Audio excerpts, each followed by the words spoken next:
Bonjour à tous et à toutes, voici les principales actualités du jour. Nous commençons ces flashs d'information avec l'initiative majeure pour l'avenir du Mali. Le Premier ministre, le général de division Abdoulaye Maïga, a présidé ce jeudi 7 avril 2025 une conférence sur la présentation des documents de la vision Malikouranieta Siraka Bessam Baflani Bioroni Sabama et la stratégie nationale pour l'émergence et le développement durable 2024-2033 présentée aux partenaires techniques et financiers. Ces documents marquent un tournant majeur dans la construction du Mali nouveau. La stratégie nationale pour l'émergence et le développement durable nécessite un financement de 61,231 milliards de francs CFA, avec un déficit de 1,139 milliards de francs CFA, selon le ministre de l'économie et des finances Al-Husseini Sanou. Nous poursuivons ce flash d'information avec une avancée notable dans l'agriculture nationale. Les programmes nationaux du système de riziculture intensif placé sous la présidence du chef du gouvernement régional de division, Abdoulaye Maïga, s'est ouvert ce jeudi 17 avril 2025. La production du riz au Mali pour la campagne 2023-2024 est estimée à 3 024 000 tonnes, en hausse par rapport aux 2 900 000 tonnes enregistrées lors de la campagne 2022-2023.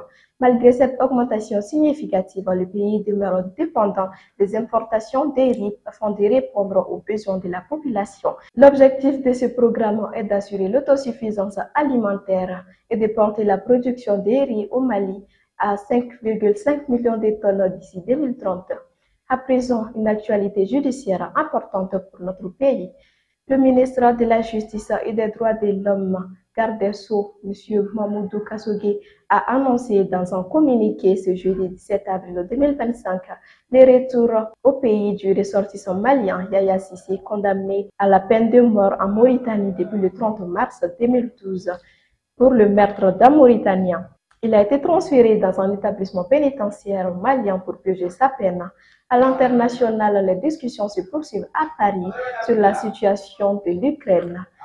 Ce jeudi 17 avril 2025, le président français Emmanuel Macron a reçu le secrétaire d'État américain Marco Rubio, accompagné de Steve Witkoff, envoyé spécial du président américain pour des discussions sur la question ukrainienne. Une délégation ukrainienne de haut niveau dont le ministre des Affaires étrangères ukrainien Andriy Sybiha et le chef de cabinet du président ukrainien Andriy Yermak, ainsi que le conseiller à la sécurité nationale d'Allemagne Jean Plotter ont pris part aux discussions.